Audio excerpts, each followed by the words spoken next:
man, what do you got for us today? Well, this is a portrait of my great-great-great-grandfather from the late 1600s. So where'd you get this thing? Well, my great-grandma brought it over with her when she came to the States. So what can you tell me about the piece? Not much. I don't have any papers or anything, but I figured it'd be worth something since it's pretty old, and it's signed by some guy named Sir Godfrey Kneller. Kneller was a 17th century portrait artist. If this is a period piece, it could be worth a fortune. I've just got to get it at the right price. So what do you want to do with it? You want to pawn it or sell it? I want to sell it. How much are you looking to get for it? I'm looking at 350. 350. Look, man, it's a nice piece and all, but I gotta sell this. It's a small market. I'll tell you what, I can give you $50 for it. It's 300 years old. You gotta do better than that. How about 250? I know it's old, but you gotta keep in mind I'm trying to make a profit. Look, I'll go 75. That's as high as I can go. All right, I need the money. I'll take it. Deal.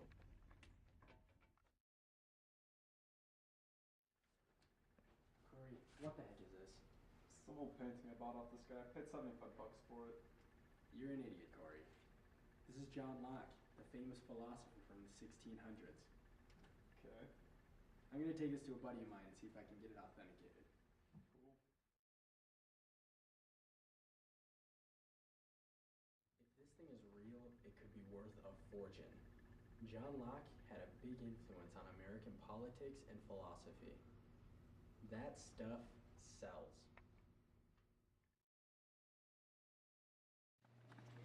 Hey, what can I do for you? Hi, I'd like to sell this letter I have from 1689. All right, let me take a look at it. Okay, it looks like this is a letter from the famous philosopher John Locke concerning religious toleration. In the letter, Locke argues that there's no way to know exactly which is the right religion, so people should have the freedom to practice any religion they want, and it shouldn't be interfered with by the government. So it sounds like a really important letter. Yeah, it sure is. Locke's ideas even influenced some of the framers of the Constitution. But the problem here is, for every one of the real letters by John Locke, there are thousands of forgeries. In fact, this is the third time somebody has offered me this exact letter today.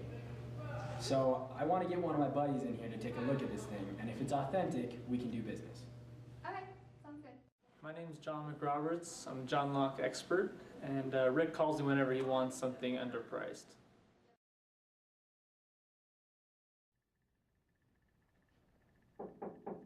Hey Rick, what'd you bring me today? It's some old painting that Corey bought off some guy this morning. Well, the insignia is from Sir Kneller. That fits the period. It's a classic portrait of John Locke, a famous philosopher. He was all about the self, including the body and the mind.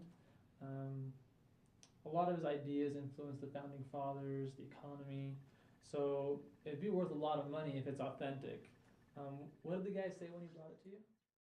He said it was his great-great-great-grandpa or something. Well, unfortunately, his story is just as fake as the painting. Locke never had any kids, and this signature doesn't look authentic either. You got yourself a pretty mediocre fake. You've got to be kidding me. Well, thanks anyways, man.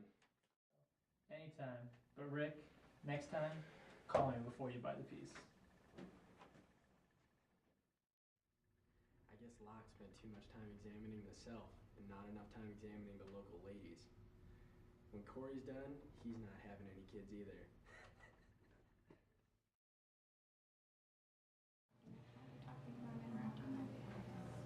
So, where'd you find this? I found it at the BYU Lost and Found. I went to get some notepaper, and then I realized that it actually had some writing on it. Okay, well, if it's authentic, it could be worth a lot of money. The essay contains three points about religious freedom. So I spent actually my life studying John Locke. So if this looks authentic, it looks like it's in his handwriting. So I'd say it's around $2,000 to $3,000. All right, well, thanks for your help, man. No problem. So what were you looking to do with this today? Pawn it or sell it? Sell it. Okay. How much were you hoping to get for it? Well, sounds like 3,500. Yeah, not even close. I'm gonna have to sell it for about that much, and I need to make some money on this thing. I'm thinking more like $800. I can't go lower than 3,000. 900 is the best I can do. Okay, deal. All right, Chumley will write you up. Thanks.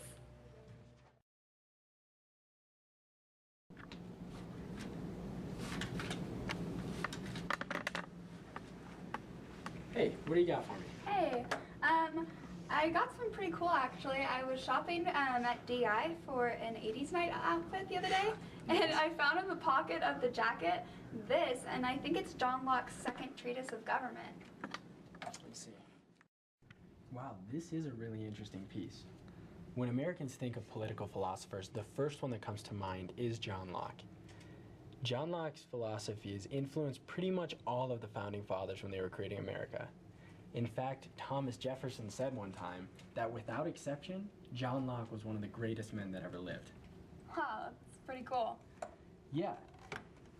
The problem is I'm always a little wary of stuff like this.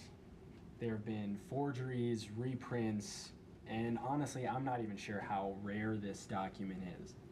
But I have a buddy of mine who is an expert in John Locke and this sort of thing. Let me give him a call, and if he can authenticate it, if he says it's legit, we can do business. Okay, sounds good. Thanks.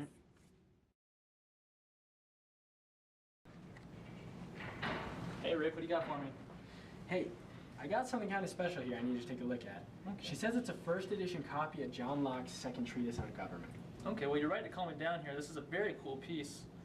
John Locke was a predominant figure in philosophy, but he's best known for his work with political theory. To Locke, a government existed, among other things, to promote public good and to protect life, liberty, and the property of its people. For this reason, those who govern must be elected by the society, and the society must hold power to instate a new government when necessary. Wait, isn't John Locke that creepy bald guy on Lost? No, Chumley, you're an idiot. We're talking about John Locke, the philosopher. There was a philosopher? There was. Are you telling me that this guy was anti-government?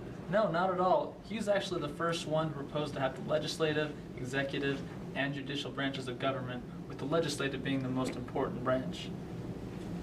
Well, I mean, this is all well and good, but the important question for me is, can I make any money off this thing? Well, looking at the obvious wear and tear that's to be expected on an old piece of paper, I'd say it's in incredible shape. And judging by the look of it, I'd say, yeah, it's 100% authentic. You got yourself a real find. Wow, that's great. How much does something like this usually go for? Well, it's probably around $5,000 to $7,000. Really? Okay, thanks a lot, John. Yeah, no problem. So what did you want to do with this thing? It's just collecting dust at home right now, so I'd really like to sell it. Okay. What were you hoping to get out of it? Well, he said 7,000, so I'm thinking maybe like 6,500. No, not even close. I still have to make money on this thing. I was thinking more like 750 bucks. 750? No. You gotta give me at least $3,000. Yeah, $3,000's still too high for me. I can give you like 1,500 bucks for it. That's as high as I can go. Okay, I'll go 1,500. All right, Chumley will write you up. Thank you.